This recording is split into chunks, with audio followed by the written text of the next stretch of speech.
السلام علیکم ورحمۃ اللہ وبرکاتہ۔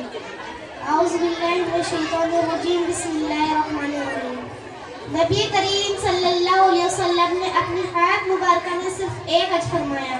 اس موقع پر آپ صلی اللہ علیہ وسلم نے اپنی اونٹنی قصبہ پر سوار ہو کر جو خطبہ دیا وہ تاریخ اسلام میں خطبہ حجۃ الوداع کے نام سے جانا جاتا ہے۔ اس اہم خطبے کی کچھ باتیں میں آپ کے سامنے بیان فرماتی ہوں۔ آپ صلی اللہ علیہ وسلم نے فرمایا، لوگوں میں خیال کرتا ہوں کہ میں اور تم پھر کبھی اس مجلس میں اکٹھے نہیں ہوں گے۔ لوگوں، اللہ کے سوا کوئی معبود نہیں، وہ یکتا ہے، اس کا کوئی ساجی نہیں۔ اللہ نے اپنا وعدہ پورا کیا، اس نے اپنے بندوں کی مدد فرمائی، تنہا اسی کی ذات نے باطل کی ساری قوتوں کو زیر کیا۔ لوگوں، اللہ کا ارشاد ہے کہ ہم نے تمہیں ایک ہی مرد اور عورت سے پیدا کیا ہے اور تمہیں جماعتوں اور قبیلوں میں بانٹ دیا ہے تاکہ تم الگ الگ پہچانے جا سکو۔ تم میں زیادہ عزت والا وہ ہے جو اللہ سے زیادہ ڈرنے والا ہے۔ کسی عربی کو عزمی پر اور نہ کسی عزمی کو عربی پر کوئی بڑائی حاصل نہیں ہے۔ نہ گورا کالے سے افضل ہے، نہ کالا گورے سے۔ ہاں، تم میں افضل وہ ہے جو اللہ سے ڈرنے والا ہے۔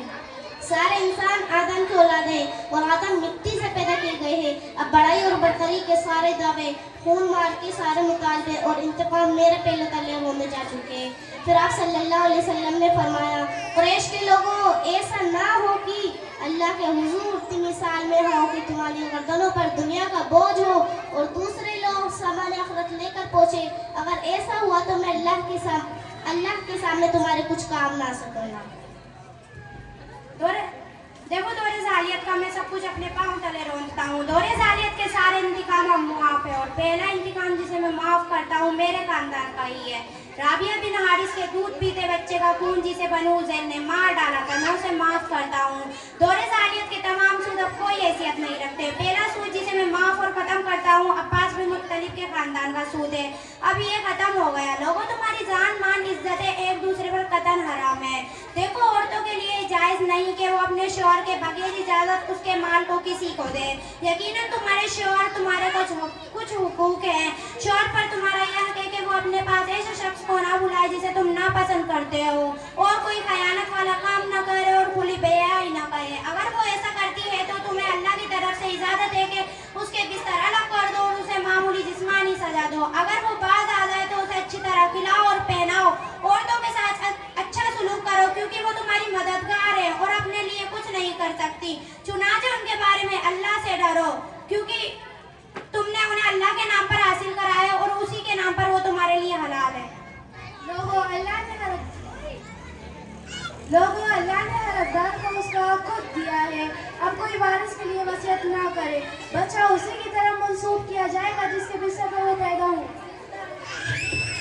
جس پر حرام کاری ثابت ہو اس کی سزا پتھر ہے اور حساب کتاب اللہ کے یہاں ہوگا۔ خبردار، اب ظلم ہی اپنے ظلم کا ذمہ دار ہوگا۔ نہ باپ کا بدلہ بیٹی سے لیا جائے گا اور نہ ہی بیٹی کے بدلے باپ کو پکڑا جائے گا۔ اور یہ جائز نہیں کہ کوئی اپنے بھائی سے کچھ لے سوائے اس سے جس سے وہ راضی ہو اور اسے خوشی خوشی دے دے۔ لوگوں، اور مسلمان دوسرے مسلمان کا بھائی ہے اور مسلمان آپس میں بھائی بھائی ہے۔ اپنے غلاموں کو خیال رکھو۔ ہاں، اپنے غلاموں کو خیال رکھو، انہیں وہی کھلاؤ جو خود کھاتے ہو، انہیں وہی پہناؤ جو تم پہنتے ہو۔ دیکھو، کہیں میری بات گمراہ نہ ہو جانا، کہیں آپس میں خون خرابہ کرنے لگو۔ اگر کسی کے پاس امانت رکھوائی جائے تو وہ اس بات کا پابند ہے کہ وہ اس کو امانت واپس پہنچائے۔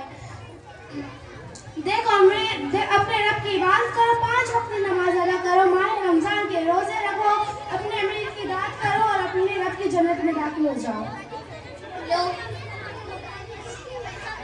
لوگوں، میری بات کوئی نبی نہیں آئے گا اور تمہارے بعد کوئی امت نہیں ہوگی۔ میں تمہارے درمیان تو چیزیں چھوڑے جا رہا ہوں، اگر ان پہ قائم رہے تو کبھی گمراہ نہ ہوئیں گے۔ اور وہ ہے اللہ کی کتاب اور میری سنت۔ تم سے میرے بارے میں سوال کیا جائے گا، بتاؤ تم کیا جواب دو گے؟